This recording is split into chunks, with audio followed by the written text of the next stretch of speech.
Oke, jadi sebelumnya kita sudah buatkan table ya, table di kedua database ya, di host dan di VM, yang mana masing-masing berisikan 10 data yang sudah di generate. Nah, sekarang kita akan menghubungkan kedua table. Yang pertama adalah kita harus membuat extensionnya dulu, yaitu dengan cara create extension Postgres FDW.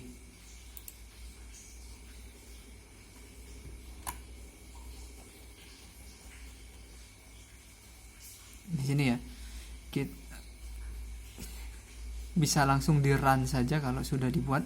Create extension Postgres _FDW,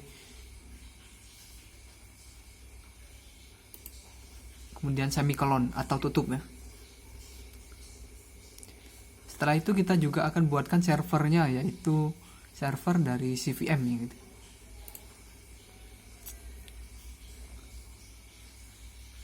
Nah, di sini ya, create server VM1_server. Nah, nama ini bisa dibuat sesuai dengan keinginan masing-masing ya.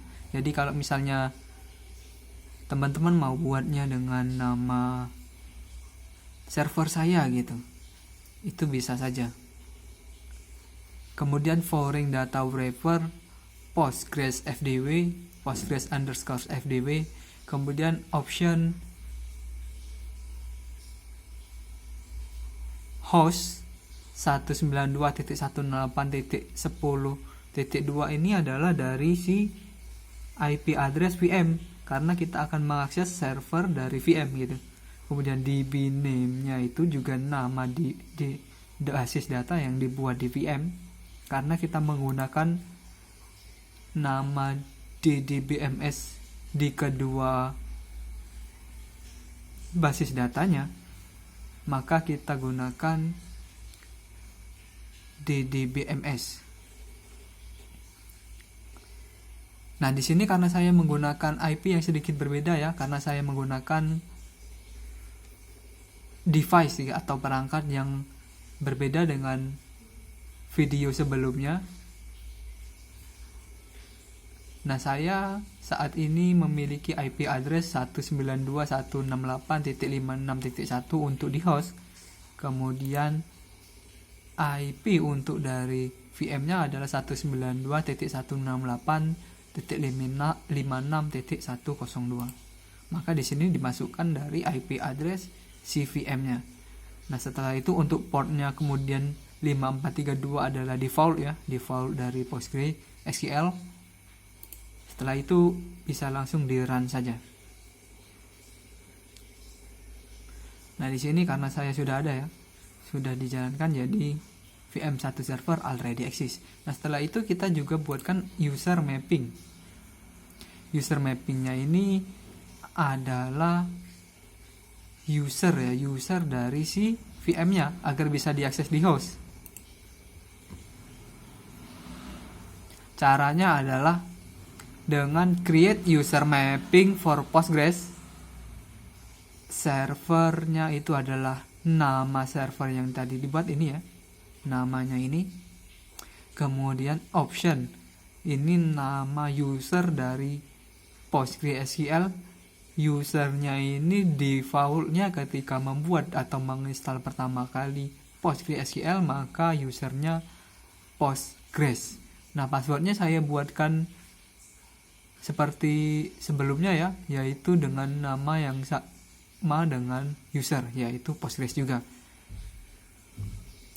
Nah, di sini untuk passwordnya dibuat dengan password yang dibuatkan oleh si pembuat ini ya, dengan password user. Saya membuatnya dengan password Postgres. Kemudian bisa langsung di run. Nah, di sini ya, user mapping already exist karena saya sudah juga membuatnya.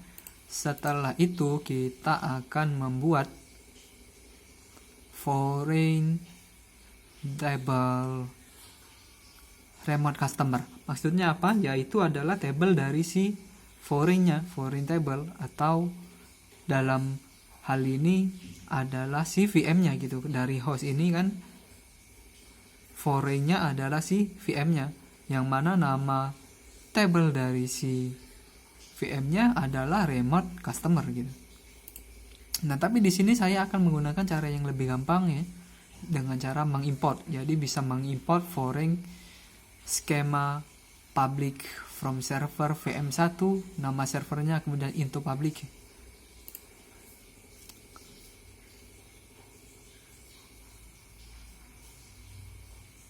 Nah, kemudian apabila sudah terhubung ya, kita bisa cek dengan cara select from remote customer. Jadi kita bisa select langsung gitu kan, untuk melihat dari table si VM-nya di host ini kan. Maka dia akan memunculkan data dari si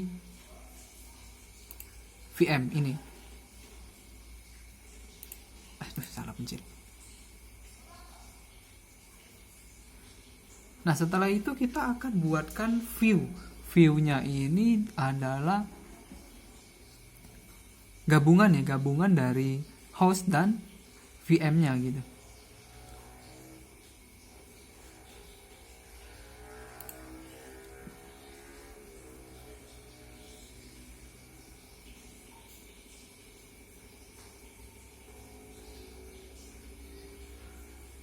Nah, create view ya, caranya adalah create view customer all. Ini namanya ya, bisa disesuaikan misalnya all saja atau apapun itu. Untuk memudahkan ya, di sini customer all artinya seluruh customer dari customer ini, tabel dari si host, dan remote customer dari si VM. Kemudian bisa langsung di run saja. Nah, di sini ya sudah ada ya, relation customer all already exist. Nah, di sini kita akan coba menampilkan dari customer all. Apakah customer all ini sudah menggabungkan antara si host dan si VM?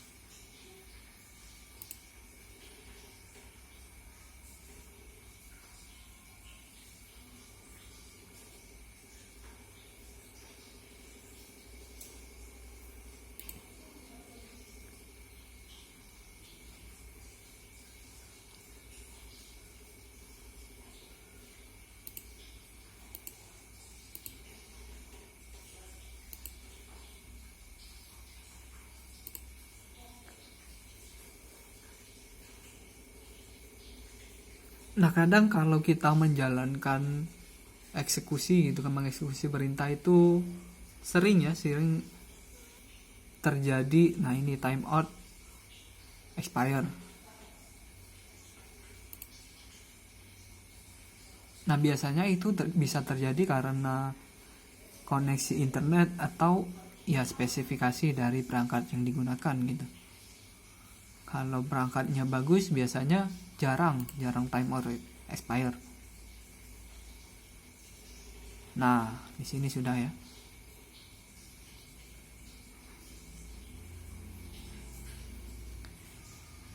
Jadi kalau ada timeout expire itu ya tinggal dijalankan lagi berulang-ulang sampai bisa.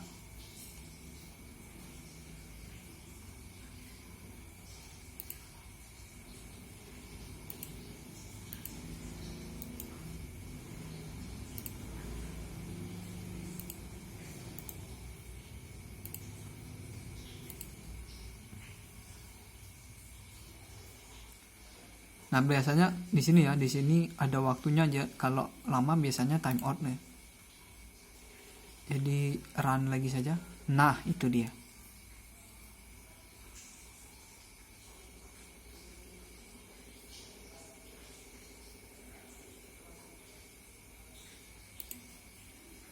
Nah, itu dia. Ya, jadi sini sudah muncul ya. Nah, sudah muncul dari gabungan host dan VM. Jadi di sini kita sudah punya data dari gabungan keduanya. Selanjutnya kita akan menggunakan atau membuat function. Function ini bertujuan untuk menambahkan perintah gitu. Jadi nantinya kita akan ketika menambahkan data itu dia ditambahkan ke tabel yang mana gitu. Misalnya di sini saya membuatnya dengan jika ID-nya kurang dari 500 maka akan masuk ke customer. Selain itu maka dia akan masuk ke remote customer, ke CVM gitu.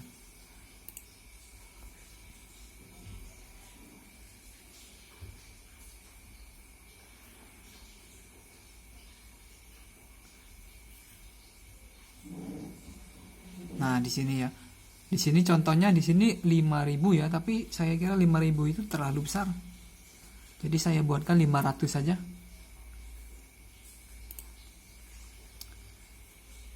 Teman-teman bisa lihat ya di sini create or replace function insert customer redirect returns pakai S ya, trigger S $, kemudian kita akan memulai operasinya apa di sini ya, operasinya jika kurang dari 500 maka masuk ke customers atau ke host, selain itu masuk ke VM. Kemudian kita akhiri operasinya, kemudian return ya, return yang ini tidak pakai S, kemudian language PL PG SQL. Nah, kita bisa run ya, run untuk functionnya. Oke, kemudian selanjutnya kita buat triggernya ini ya yang tadi gitu. Ketika kita melakukan insertnya, yang dieksekusi adalah dia tidak masukkan ke customer all, tapi setiap baris yang dimasukkan itu dieksekusi berdasarkan function yang sudah dibuat gitu.